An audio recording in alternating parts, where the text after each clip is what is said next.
اعوذ باللہ من الشیطان الرجیم۔ پناہ مانگتا ہوں میں اللہ کی شیطان مردود سے۔ بسم اللہ الرحمن الرحیم۔ اللہ کے نام سے جو بڑا مہربان نہایت رحم والا ہے۔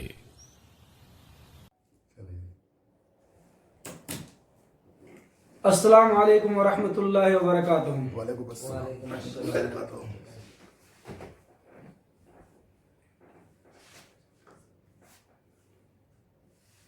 ان الحمد للہ نحمده ونستعینه ونستغفره ونعوذ باللہ من شرور انفسنا ومن سیئات اعمالنا من يهده الله فلا مضل له ومن يضلل فلا هادي له واشهد ان لا اله الا الله وحده لا شريك له واشهد ان محمدا عبده ورسوله اما بعد فان خير الحديث كتاب الله وخير الهدي هدي محمد صلى الله عليه وسلم وشر الامور محدثاتها وكل بدعة ضلالة۔ محترم سامعین اکرام، حاضرین مجلس، اللہ تعالی ہم سب کو یہاں جمع ہونے کو قبول فرمائے اور ہمارے گناہوں کو معاف کر کے جنت الفردوس میں اعلیٰ مقام دے، آمین۔ اور اللہ جزائے خیر دے ہمارے شیخ محمد ہارون کو جو ہمیں پڑھائے ہیں، بہت محنت کی ہے ہمارے پیچھے، انہیں اللہ تعالیٰ دنیا آخرت کی بھلائی دے۔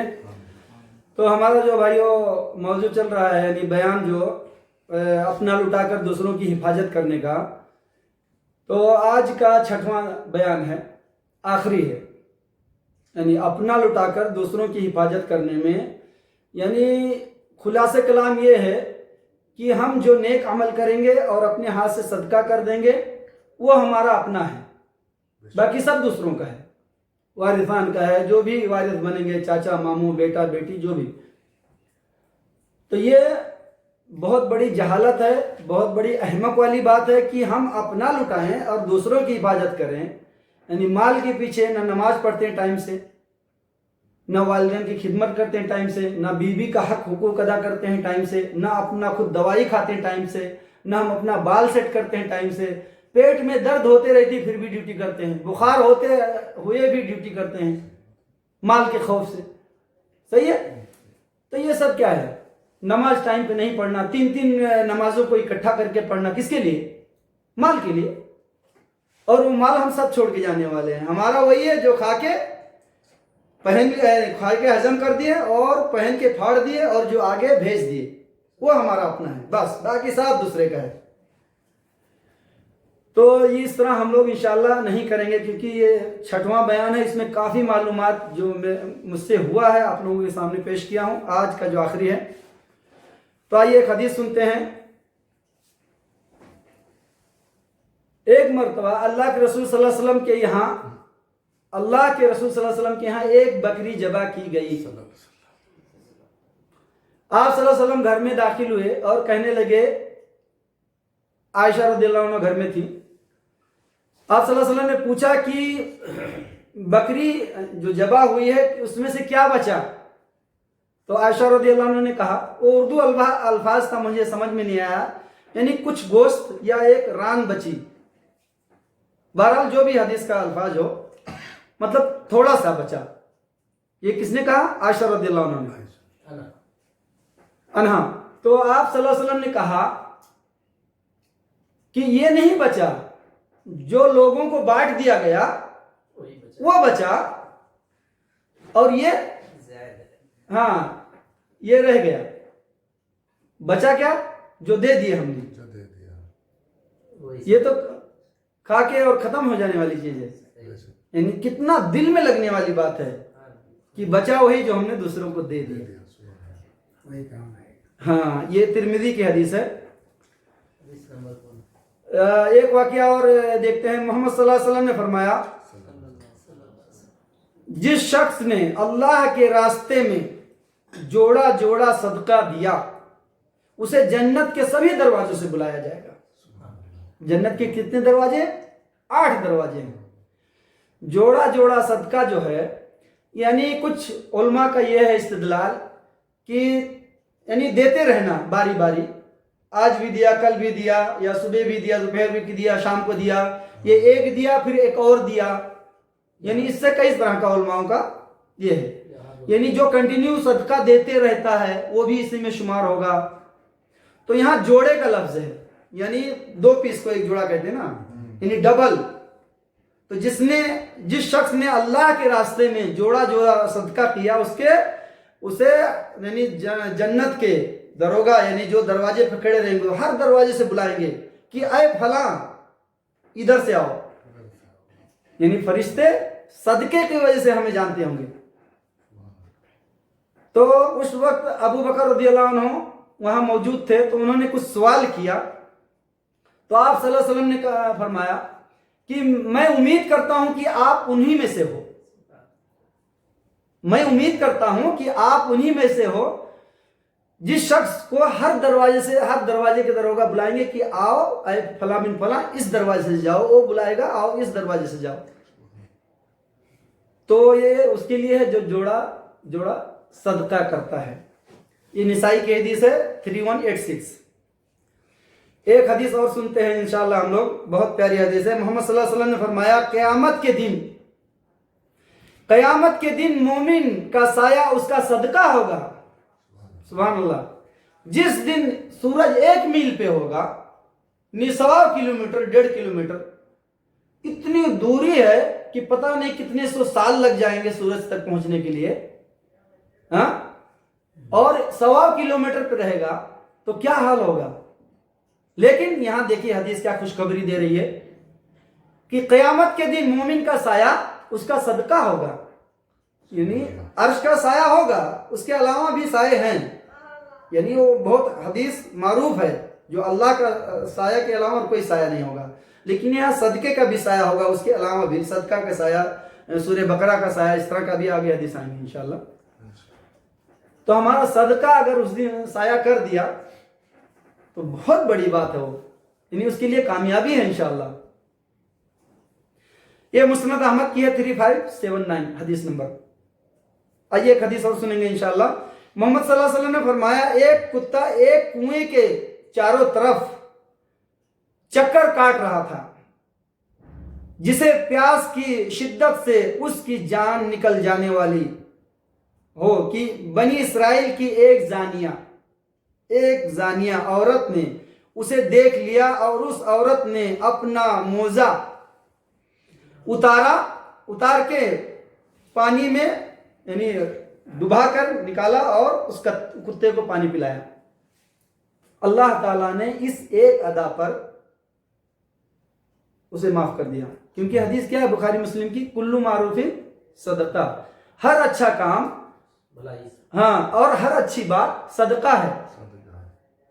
ہر اچھا کام اور ہر اچھی بات صدقہ ہے. کلو معروف صدقہ، بخاری مسلم کی حدیث. تو یہ کتے کو پانی پلایا زانیہ عورت نے، کون سا بہت بڑا کام کیا تھا، بہت بڑا کام تھا. اس لیے ہم چھوٹے سے چھوٹے نیکی کو حقیر نہ سمجھیں کبھی. یعنی یہ چھوٹا سا نیکی ہمیں نجات کا ذریعہ ہمارا ہو سکتا ہے. اللہ تعالیٰ کو پتہ نہیں کون سا ادا پسند آ جائے ہمارا، اور ہمارا خاتمہ اگر اس چھوٹی نیکی پہ ہو گیا نا تو امید ہے انشاءاللہ کامیاب ہو جائیں گے، بشرطے کہ آخری خاتمہ اس چھوٹی نیکی پہ ہو. تو یہاں دیکھیے اس نے کچھ ایسا خاص نہیں کیا تھا. آئیے ایک حدیث، یہ بخاری کی حدیث ہے 3467. آئیے ایک حدیث اور سنیں گے انشاءاللہ. محمد صلی اللہ علیہ وسلم نے فرمایا ایک شخص راستے میں چل رہا تھا کہ اسے شدت کی پیاس لگی. اسے ایک کنواں ملا اور اس نے اتر کر پانی پی لیا، اپنا پیاس بجھا لیا. باہر نکلا تو دیکھا ایک کتا ہانپ رہا تھا. اس تری کو یعنی وہاں کے کنویں کے پاس جو تری کچھ تھی اس کو چاٹ رہا تھا. ایک کتا دیکھا جو ہانپ رہا تھا اور پیاس کی شدت کی وجہ سے تری کو چاٹ رہا تھا. اس شخص نے اس کتے کو پانی پلایا، یعنی کنویں میں گیا اور جوتا یا موجہ میں پانی ڈال کے اور منہ میں پکڑ کے واپس آیا اور کتے کو پانی پلایا، اور اللہ تعالیٰ نے اسے معاف کر دیا، اس کی مغفرت کر دی. یہ بخاری کی حدیث ہے 6009. بہت بڑا کام تھوڑی نا یہ، لیکن ہمارے ذہن میں جو شیطان نے مزین کر رکھا ہے نا